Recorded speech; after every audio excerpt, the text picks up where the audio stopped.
Okay, cool. All right. So, welcome everybody to a very special episode of Let's Get Digital, live from wherever you call home. For those that are new to Let's Get Digital is a monthly meetup for modern marketers. So, keeping with that tradition, we're bringing together digital and social marketers to talk about what's working for their teams and programs. And I don't need to tell you right now that we're experiencing an era of tremendous change, but it's affecting different industries very differently. So our panel today will focus on how their organizations are responding this month to a disruption of pandemic proportions and what recommendations you all have for others. So let's go ahead and hop right into intros. And we'll probably do Haley, David, then Tim, just so you know who to go first. And what I want to hear is really just who are you? Explain your role a little bit, and then one word you would use to describe the past 3 weeks in your world, or 2 weeks. So go ahead. Sure. So my name is Haley Courtney. I am a social media coordinator for the University of Iowa. So I help create content and maintain some of our social media pages across the university on the academic side. I would say my one word for the past few weeks has been roller coaster. Agreed. David, you're up. Oh, all right. So I'm David Sturtz. I lead sales and marketing efforts at Geonetric, so covering both kind of B2B angle for our agency as well as healthcare to consumer marketing that we do for our clients. And I think the one word that sprung to mind was agile. We do a lot of agile stuff at Geonetric, and this really kind of puts that to the test of making sure that you can adapt quickly and keep moving forward. Great, and my name is Tim McDougall. I am the president and co-founder of 50 Pound Boson, which is an e-commerce company. We act primarily as an agency for other people to help them sell online. And a good number of local Iowa companies, but also companies across the US and into Canada as well. And the word for us right now is crisis, because every single customer we're dealing with has a different crisis going on. Some that they're selling too much because they have products that are getting run on right now, and selling too much is good for now, but then trying to manage their inventory, and other ones who are struggling because supply chain has gotten completely broken and they just can't get product in and get product to people, so they're suffering from cash flow issues. So we're trying to work through all that too. But there's a lot of, as we were discussing before in the warm-up, a lot of feast or famine right now going on in the e-commerce world.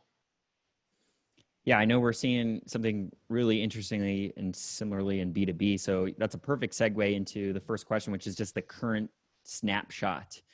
So if you give us just a description of how specifically your marketing program has changed since the beginning of the month and how that maybe matches what others in the space are seeing. You can answer both from an operational perspective as well as like specific things.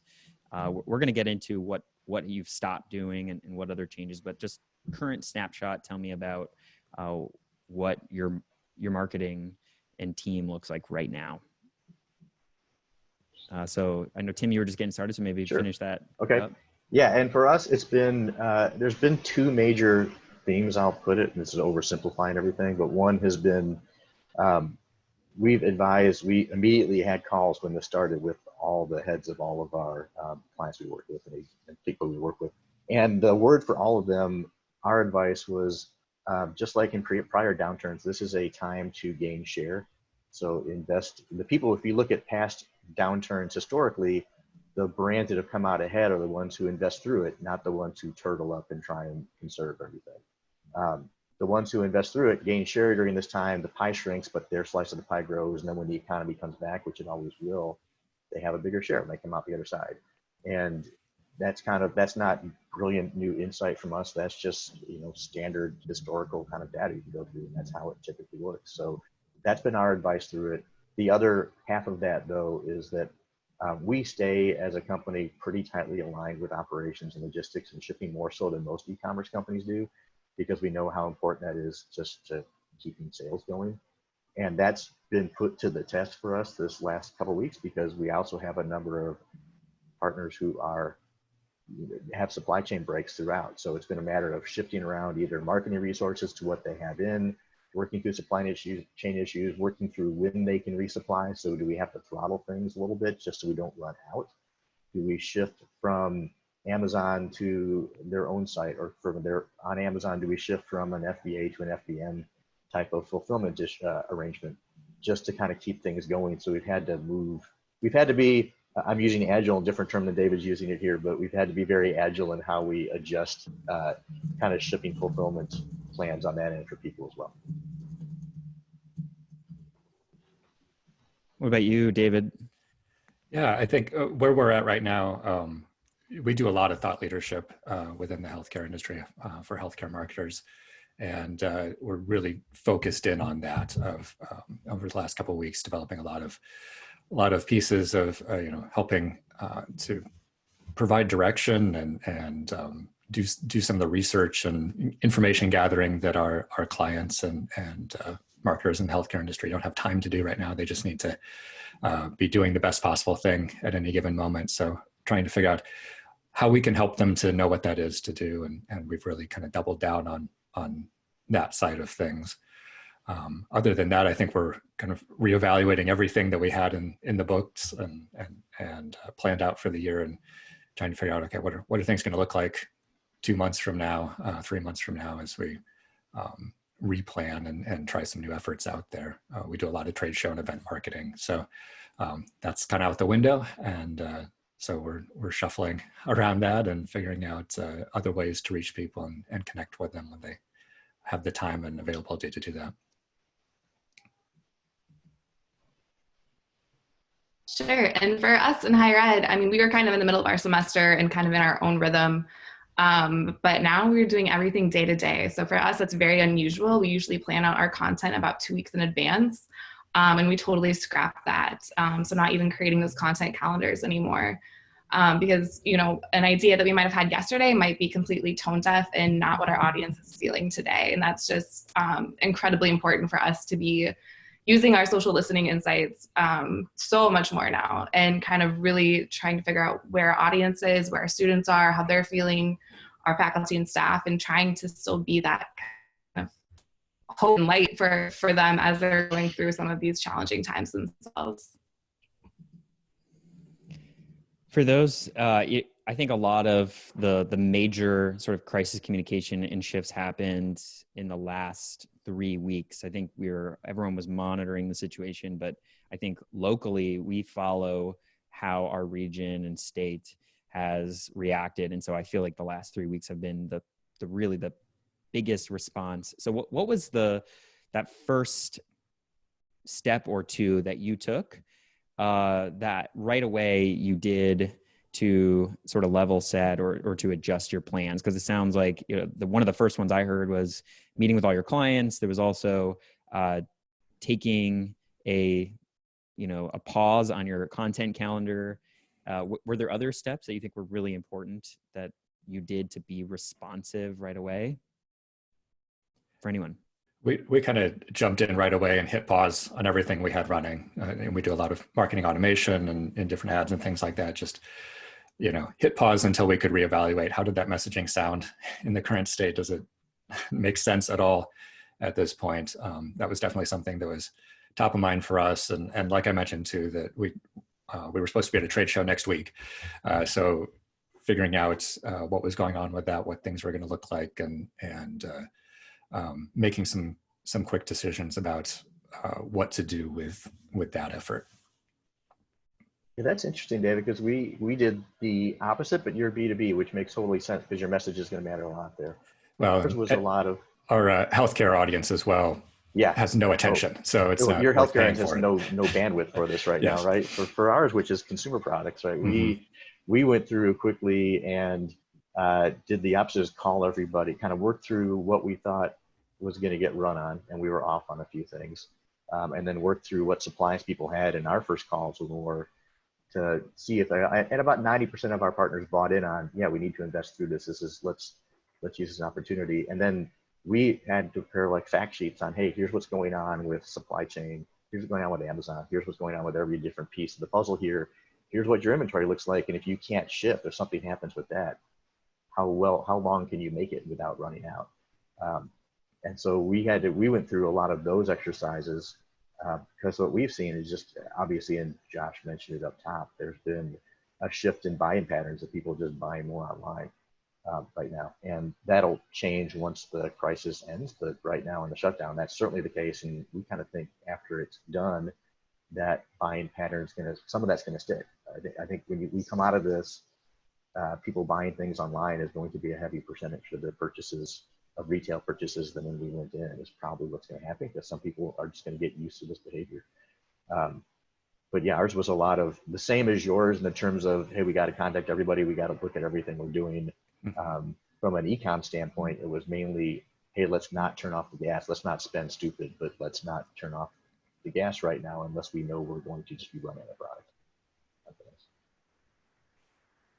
I would say for us as well, it was, like I mentioned, listening to our audience and also just being really real in some of our captions and our text that we were putting out, where maybe before we wouldn't have been so honest, of just trying to let our audience know we feel you, we understand like how devastating this is. And just, again, just trying to be a little bit more kind of down to earth and authentic in some of those messaging points.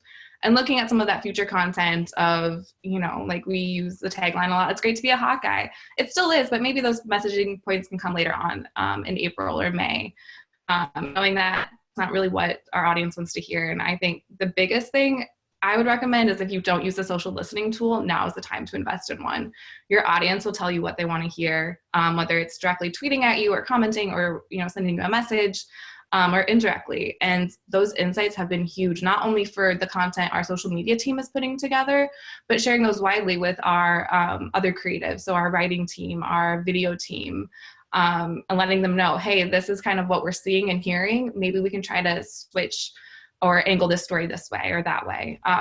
So really utilizing those to the full extent. Whereas before, we were definitely using those, but I think it's put in a whole new perspective of what a social listening tool can provide. Yeah, another angle on that that's also come up is that as we've looked, similar to kind of watching how the message changes on ads that we run, we've had to watch very carefully because Facebook, Google, and to some degree Amazon and what they're doing, but really Facebook, Google have gotten, their rules have changed about what you can say and what you cannot say right now in ads. And so any ad that mentions the shutdown or the crisis or anything going is immediately spiked and killed. It doesn't even get out the door. And anything that has like a giveaway or certain product types are being heavily scrutinized too. So yeah, some of that, in addition to the social listening for that, we've also had to invest a lot of time in talking with Facebook reps and hunting them down and trying to say, okay, explain what the rules are, because they're not very well published right now. You kind of find out what the rules are by trying to push ads out and seeing what gets rejected and what goes through. There's been on multiple fronts, both on social but also on paid. There's been a big difference in what can and what's appropriate and what's allowed to. So Haley, can you describe the type of social listening tool you use? And since a lot of people define that can mean everything from, hey, we're monitoring Twitter sentiment, how people talk about our brand, and we're monitoring like the actual search terms or keywords that people are using when they talk about our college, let's say, for instance. Or are you specifically talking about, just qualitative insights you get? So describe how you use social listening and what tools you're using to do that. Sure. So we use Sprinkler. So that is a paid service. And we can enter keywords that people might be using for the University of Iowa. So obviously University of Iowa, Hawkeyes, those types of things. So we can pull in some of those indirect comments that people might be sharing online. But then also don't overlook, if your audience is upset or they're excited or something, they're going to let you know, whether it's tweeting at you directly or, again, those comments you get on a Facebook post or an Instagram post. So it's been, not taking those for granted as well, making sure that you're seeing some of those things like an uptick in, some frustrations or those types of comments. But for us, yes, it's also looking at how people are talking about our brand as a whole. So that's where Sprinkler comes in for us. And again, so we do that normally operating in our kind of normal sphere. But I think it's just so much more important right now to be doing that on a day-to-day basis and taking kind of a stock of what's going on, because things are changing day to day, or when we have some important messaging going out versus when it's a Friday, we might be able to offer a little bit of kind of a break from some of that messaging and those feelings. I love that. So I really like to get as tactical as possible here for people that in the audience that are dealing with their own messaging transformation right now, or trying to reevaluate their marketing plan. I'm hearing that companies and organizations like yours are moving away from a forward-looking 2-week, month-long calendar to a responsive day-to-day, what is the best thing to share today plan. Well, what are other things? Let's start here. What are other things that are working really well in social digital that you've found to be effective, both in terms of generating positive sentiment or even results? And then everyone can answer that. And then we'll also have everyone answer something that they tried or have done that has not worked as well. Maybe it fell flat, or maybe it was a total fail. And let's start with what's working right now. Whoever wants to answer that from how you're defining marketing performance, I'd love to hear that. I'll jump in really quick just to share a quick tidbit. So I think Instagram usage, I think for us has been huge right now. And all the viral trends that are going around, whether it's, draw something or the see 10 push-ups, give 10 push-ups or whatever it is. So there are a lot of viral trends that when appropriate can be used. And that kind of offers, again, that break that I was talking about of, yes, we're pushing out a lot of important messaging for our audience, but there's also fatigue that we can see from them, that they're not engaging with some of these messages. And that's okay. We're also looking to other industries. So sports is a huge one for us of what's some fun content that we can put out and share and get some user-generated content back. So today we're running a story about asking students to share a photo of them in their virtual, taking virtual instruction. So their desk at home, or their new roommates that they have now that they're back maybe with their parents and their family. So really kind of, and again, we might not have done as many of those kind of fun creative type of things if we were just operating in a normal semester.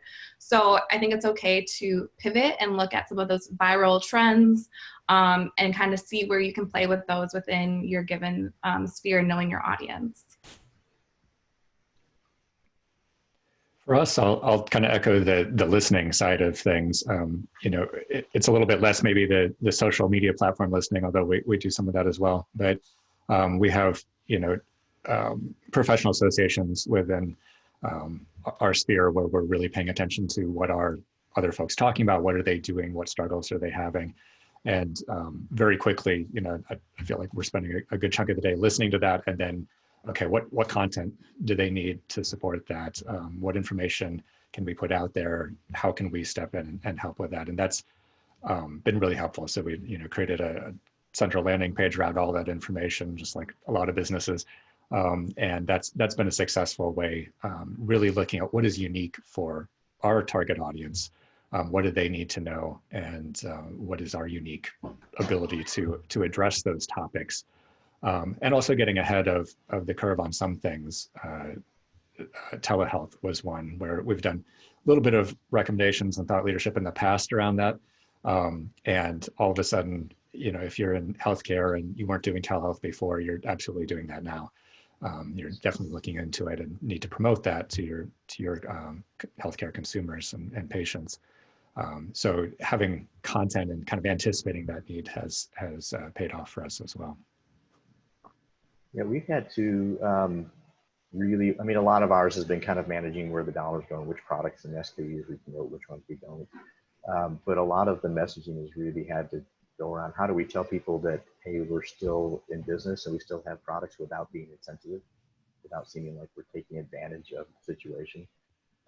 Or if we have a product that we think is relevant to it, we manage a lot of products in the sewing category, for example, and that, and a lot of those products just got run on. So elastics, thread, anything like that, because people are using it to make masks. So how do you kind of manage the, just take all the ads away because they're going to sell themselves versus you're trying to get the word out about certain things that we have them available. We've had for a couple of partners sent out some emails that have been very successful on saying, hey, we're still open for business and we can still take orders. We have one that's in the state of Ohio, right? It's a small, 7-person shop, and they make custom kids play mats for playrooms. And what's been successful for them is in Ohio is completely shut down, right? But they're an essential business because they supply for nursing homes and things like that too. And just telling people that, hey, we are still in business. We can still take orders. We can't take phone calls. Here's what we have. And also finding the right tone for, hey, now that you're at home with your kids, wouldn't it be, you might be thinking you need a better playroom for your kids, and here's one way to maybe help out with that a little bit, and not oversell it, and not sound like you're trying to take advantage of the crisis, but get into a helpful tone, and don't state that you can help, but don't overstate that you can help, and also just let people know you're open, because that's a big question. And I think we've gotten the tone pretty close and pretty on target for most of those. Most of those have been pretty successful, but that it's taken a lot more discussion up front to make sure that we kind of thread the needle on not being too vague, but not being too opportunistic, or being helpful and not sounding like we're trying to be greedy on these things too. Yeah, I love those wins. Those are all great. What works? I heard everything from, just as simply as letting people know you're open. I've heard in certain groups, people just totally avoiding certain businesses or skipping over them quite simply because they checked their social accounts and didn't see them post an update at all. Mm-hmm. Like it's one of those times where that's the bare minimum you can do. And usually that's, unforgivable to just post an update saying you're alive. But right now that's kind of what you need. I also heard adjust your tone on your ads. So both, wiping your previous ad copy and then being able to both have a call to action that's meaningful, but just not be so maybe on the nose about the situation, so it feels like you're being exploitative. Mm-hmm. And then I really liked Geonetric's resource doc. It even came up on my feed just as a central place for information, not necessarily about you, but about helpful information for your customers. So if your customers or your audience have information coming from different places, you can be a curator right now instead of just a creator, and just putting together the best place for finding all those things is awesome. And I love that University of Iowa and what you guys are doing there to look at viral trends. Right now, there's just this enormous uptick in Instagram usage and especially TikTok. And I find a lot of things sort of right now get started on TikTok and then make their way to other platforms. And so if you can jump on a trend right now by not necessarily trying to create all the content yourself, but if you already have an audience like the University of Iowa, and just ask your audience to participate and then repost and use their user-generated content, right now feels like a great way to do exactly what you said, which is give your audience a break. So maybe your customers, your audience still need to hear from you.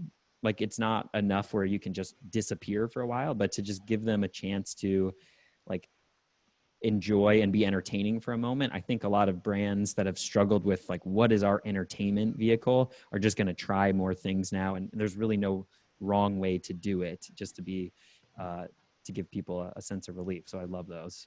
I do think, Josh, to your point about creating those kind of documents and being the curator is really important. And Geonetric, and Haley does a great job. I know Geonetric does a great job of this. For us, it's been, for our larger clients that we normally just deal with the digital marketing team, we collected early on, here's what's going on with Amazon, and here's all the things, and here's our fact sheet on that. And that ended up, we have the CEO drop in on the call just to want to go through that. So that documents like that, no matter what business you're in, are really important. Ours is not as elaborate as like Geonetric's is for the hospital industry. Theirs is really, really good. But it was meaningful, and it positioned us as a leader in the space for them, which did us some good. For sure. What about things that haven't gone as well? A lot of times everyone focuses on the things that they did perfectly, and these can sound like we're all experts and never get anything wrong. But truthfully, we ran ads or posts within the first week that Facebook changed their policy without really communicating it, and had all of our posts for a client, all of our ads shut off that same day. And it was frightening because we didn't know at the time that you couldn't use any direct language about the pandemic. So that's one example for you all, whether it comes to like a distributed team challenge or something you communicated. what's an example of something that you did or you're seeing, because you can put someone else's feet to the fire here, that you think did not go as well, that was maybe kind of a fail that we can all learn from? I'll jump in quick. Ours has been very similar to yours, Josh, just trying to figure out what's the right language to talk about this. I think if you ignore that the pandemic's going on, then you come across as not being real with people. But if you talk about it directly, everything gets banned. So we're trying to find that right tone, and we've had dozens upon, we probably had 100 ads rejected in the last week or two that normally would have been fine, and just trying to learn that quicker. And also, I wish we would have anticipated Amazon shutting down inbound shipments before they did, because we could have protected some people a little bit better with that. But I don't think anybody saw that coming, and that they're still shut down on that right now. Yeah, just getting pinged by our Tim Lane, who runs our digital marketing team over there, and they're having the same issues. And obviously in healthcare, it's hard not to use the direct language and get your message out and relevant. And so I think everybody is feeling their way around how to talk about the things, what to expect from ad platforms and social platforms around that. I think if I had to characterize challenges we've run into maybe on our B2B marketing side, it's I'm sure everybody is experiencing just communication is the biggest thing. Like we're definitely communicating more than we ever have, and trying to over communicate, but I think we've still stepped on each other's toes here and there, and had crossed wires or mistakes made just for lack of checking around with your colleagues, or you find holes in your training and things like that. So I think we're continuing to keep a focus on that communication, but it's a lot easier to turn around and ask the person that's sitting behind you than it is to think to pop up Slack and interrupt them in the middle of the day. Tim, you hit on a good point. I think it's interesting to see other schools who aren't posting to places like Instagram right now. And it just seems a little bit like you're missing this opportunity to create that space for your audience, to have a place, whether it is to kind of let their frustrations be, or let them know that they are still part of a community, and that doesn't change. So that's been interesting. I guess one fail for us is, not overlooking the details right now. So we're all operating in very stressful, kind of fast time. We've put out things that had spelling errors, and our audience is still there to tell us that you made a mistake. So just triple checking your work as much as possible. Of course, that goes, when there's not a crisis happening, but I think it's incredibly important to keep that in mind. Hey, Josh, can I ask a question on this to the panel, or to maybe anybody that wants to type in? Go for it. What is everybody doing right now to keep their teams tied together? That's been, we're not a giant team, we're 6 people. But it's somewhat of a challenge, and we're trying to navigate it about how do we keep communication. Usually we're all working right next to each other. And we're doing morning kind of video meeting, morning stand-ups with that, and keeping Slack open. Our concern is that enough, and we're concerned that maybe it's not. But what is everybody else doing to keep your teams in a loop? I'd just love to hear how everybody's working through it. Sure, yeah, I think in prepping for this, Josh described the Geonetric office as covered in cards that people are touching all the time, which sounded terrible in the current environment. So we do use a lot of physical processes usually, but we've made a pretty seamless transition to Trello boards and virtual tools like that. Slack is a huge part of what we do anyway. A lot of our teams have added people or have had people in the last couple of years that are remote, either part-time or full-time. So they've already had to revisit some processes. But I think we're using a lot more video chat than we normally do. And that just is huge for kind of the context and the other clues that you get when you're talking to somebody. And I know that some of the teams are also doing kind of virtual hangout events, happy hours and those kinds of things to help keep those connections going. We also, across the organization, have a couple water cooler type channels of just tips for working remotely, as well as another channel of just people sharing pictures of their pets or their other coworkers, all kinds of things to just kind of keep that social aspect going. Yeah, for us, we have a pretty small social team. There's 3 of us, so we're still maintaining kind of our daily morning meetings via Skype. And then it's also kind of been an adjustment how our whole team or our whole office works. So we're an office of about 40 people, I would say. Some of them use in and out, some of them don't. You know, so just kind of trying to figure out what works best. We also use Asana for a lot of our project management. That's across all of our kind of different sections. So our writing and video and photography and social. So that's been really helpful, just, you know, more than ever to stay current and kind of deadlines and things like that. And I have noticed a few Slack channels in our office about, you know, wellness and, you know, place to kind of vent and things like that, to share funny memes. And I think that's incredibly important now that you can't just, you know, pop down the hallway and stop in someone's office to share something. We just do that in every Slack channel. But Yeah, and I think when you ask these questions, I hear these type of answers a lot, and we love all of those things. We do little water cooler chats where we'll start a Slack call without giving any notice, and then anyone can just join and talk. And we, you know, have the daily sort of pet update picture Slack threads. But I feel like the reason why the answer is that way is because I feel like the productivity piece is either obvious, like the tools that have always existed still exist, or you just continue to meet on time. And the real challenge pieces seem to be, how do you keep people motivated enough to like log on every day and still sort of mentally, physically, emotionally present and content with their situation, which is, I think, where all these social, internal social media things seem to be really important right now. And I will say that, you know, the same things that work internally can work externally too. So I think reminding yourself, this is what people want to talk about right now, and this is what our internal team is like getting some relaxation talking about, is also an important thought to have of, this is what our external audience is probably craving right now also.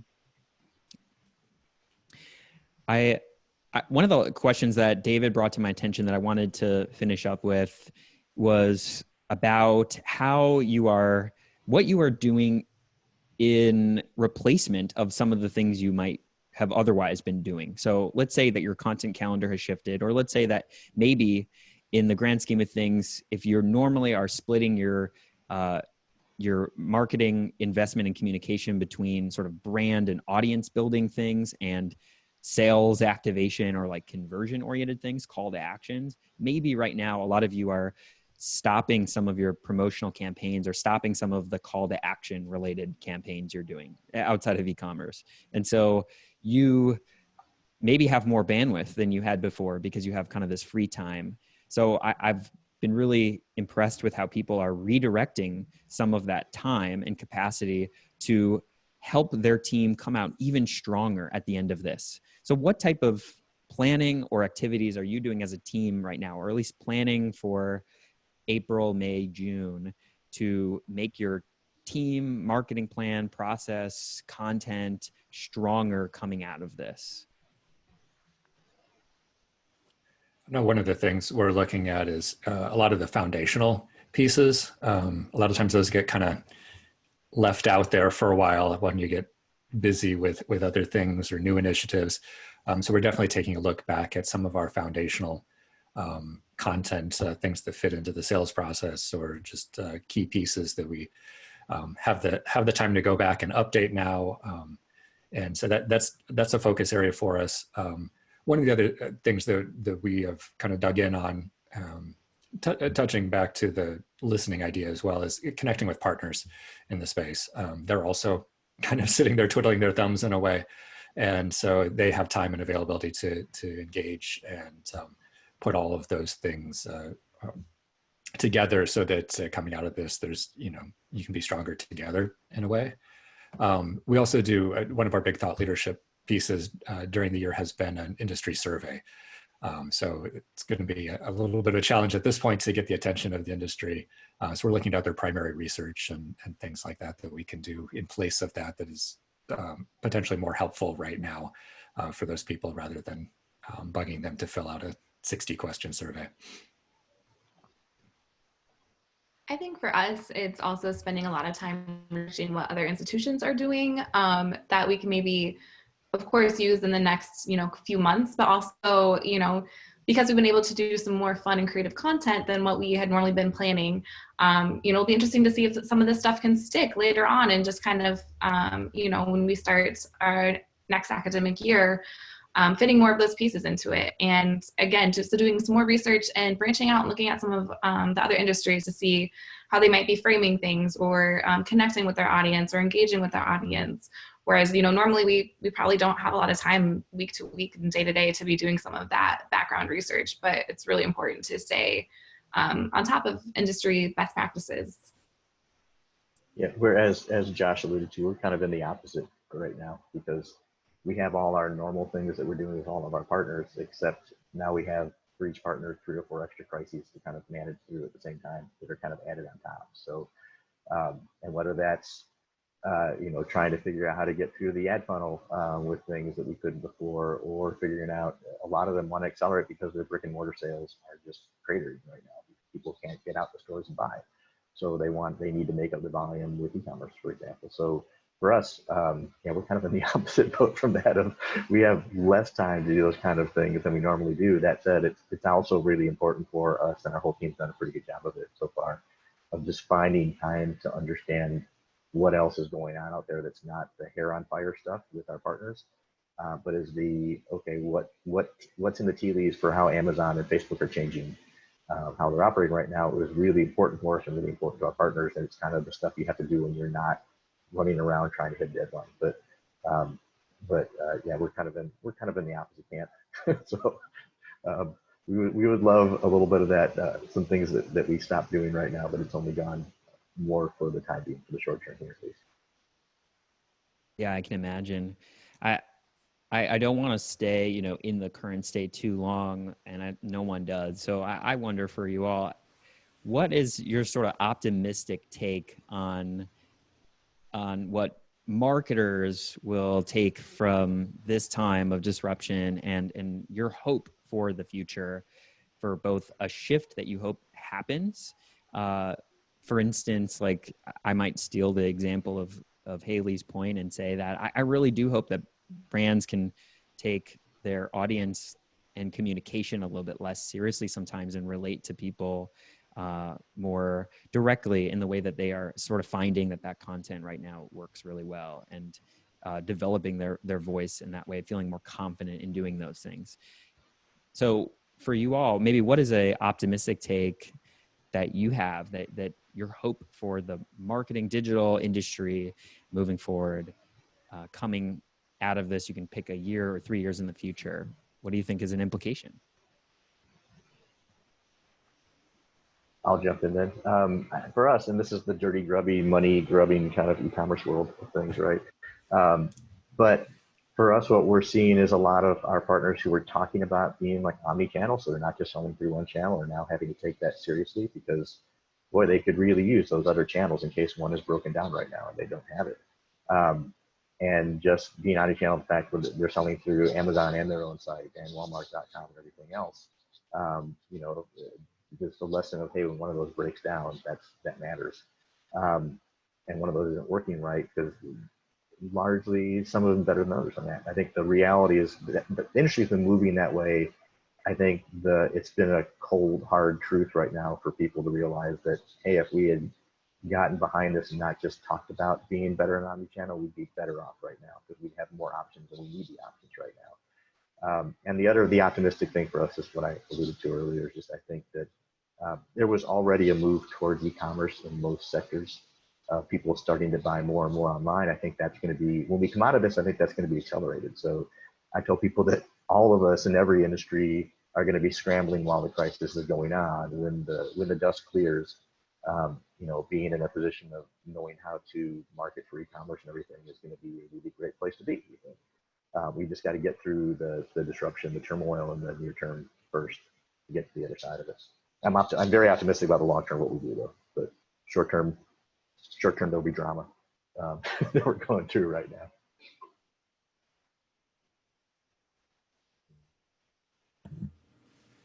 I think kind of thinking about it from for our clients kind of in the healthcare space. It's definitely been interesting. A lot of times, marketing isn't always the first thing they're thinking of in healthcare. But to be in a situation like this where they need very strong communication channels to their community, they're relying on those channels much more than they do, other times. I think that's going to shift some things inside of marketing in the healthcare industry. It's going to be quite a different place, even 6 months from now, I think. From kind of the B2B space, I've seen a number of threads on LinkedIn of, people being overwhelmed or tired of getting kind of the cold calls and the classic bad sales, cold calling and things like that. And then debates about whether people should continue to do their jobs and keep trying to sell things or how they should approach that. And I think coming out of that, I think there's a good lesson there of, a lot of those short-term tactics that can work for people in other environments and other points in time just fall apart in a situation like this. And so I think having a good long-term strategy, building a good long-term relationship with your market, I think you see how important that is in a situation like this. I think it's interesting that, before this, situation that we're in happens, a lot of people were talking about how social media usage, is bad for our mental health and all these things. And now social media is playing such a crucial role in having us stay virtually connected with not only our audience, but our friends and family. And so it'll be interesting to see how kind of both of those pieces come together once this kind of we're back into our new normal. And I really think, brands will have an opportunity to kind of echo what I was talking about earlier, to be real and to be authentic and to, have the confidence to pull the trigger on an idea that, a year ago would have been like totally off the table. And finding that balance of, providing useful information, being fun, being creative, getting that user-generated content. So it'll be interesting to see how we continue to use social media, just even personally, not only professionally, kind of when the situation ends and what kind of insights we'll be able to take from that into our day-to-day work. Yeah, I can't wait to be having that conversation instead of the ones that we're having today. But I'm so appreciative that everyone could take to wear your professional hat for a second and talk about the state of marketing right now. My very, very last question, sort of off the cusp, is just what is one personal thing that you are doing right now that is giving you pleasure and that you would maybe recommend other people do? It could be one thing you're watching, one thing that you're just doing, but for everyone sitting at home, which is their new office, and that is maybe going through a much worse time or something, tell me what is your thing right now that's keeping you sane? And I'll just shout out one suggestion from the group, which is hashtag Tiger King. So that's I don't think there would be a panel discussion without discussing the merits and reality of that documentary. But okay, what is your thing? I have not watched Tiger King yet, but I think that's definitely up for this weekend. Take a day off. Yeah, exactly. You might need it to recover. I think, getting to spend more time with the family, whether I like it or not, right now is actually pretty nice. We got a couple of kids and we get to, dig in and do some projects and have some fun. So. Mine has been walking my dog and not taking those walks for granted. And also just having a little bit of compassion. Not every day is going to be 100% productivity. And so just not being too hard on yourself and communicating those needs with your colleagues and just being open and honest at this point is the best I think that we can all do. I'm having deep 7 a.m. conversations with my 11-year-old on business right now because he wants to. Some of you may know we also we create our own products at times, and one of our products is Grown Ass Man Company. We have a shampoo bar that we sell, that we make, and it's our brand. And he's become fascinated by that. He wants to know all the financials ins and outs. I also have learned how to make soap at home. This is like truly nerdy, I'm revealing here. Learn how to make soap at home because I want to know how the process works because it's a business we're investing in and building. So now he has He's pulling down other sites that sell similar things and telling me things that he thinks we need to make, and asking me what the costs are to make these, and wants to go through the entire business plan at 11 years old. His business plan, by the way, is soap should be blue, Dad. If you made it blue, you'd make it pink. That's his this morning insight, by the way. So we're actually researching today blue soap and how to make blue soap and blue shampoo bars. So that's been my maybe soap is the new sourdough. I think so. Yeah, we were doing it before. There's pictures of me on the internet of my team comparing me to Walter White, because I have the goggles and everything while you're mixing the lye, because there's a lot of chemical stuff going on there. So, but yeah, maybe soap is the new sourdough. Yeah, you can't buy yeast right now on Amazon, by the way. Everybody who decided they wanted to do bread at home finally has bought them out. I do love that everyone's been obsessed with the idea of a side hustle for a long time, and today we're all sort of evaluating our life and finding the spaces where maybe we just need a hobby. And I'm really grateful for that time to think about it, and excited to watch you all become soap experts in the coming years. This is great. Well, this was awesome and really helpful, I know, for our team to get some wisdom from other industries right now. It is a painful time for many, and yet it is also an optimistic time, I think, to be reevaluating what you're doing, what's really important today, both personally and in the communities we manage. And so, I really hope that you all will, everyone that's watching and everyone that's on the panel, will take more time to just take that contemplative look at both the industry, at your audience more personally, empathize with them, and take bolder moves in the future. And of course, right now, support, local business and your community directly as much as you can. So again, we are going to donate money for every one of these webinars that we end up doing, and, supporting small business while we can. And I'm grateful for you all for showing up today. And thank you again for doing this. We're going to keep these going. Let's Get Digital is a monthly meetup.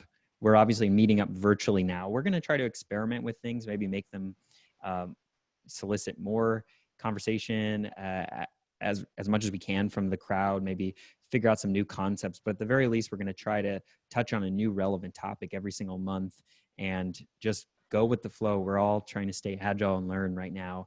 And I really appreciate Haley, David, Tim, you all for showing up at the last minute to do this and to share what you're doing. And I'm looking forward to checking in with you guys. So thanks everyone for attending, and we'll see you next time. Thanks, Josh. Thank you. Thank you.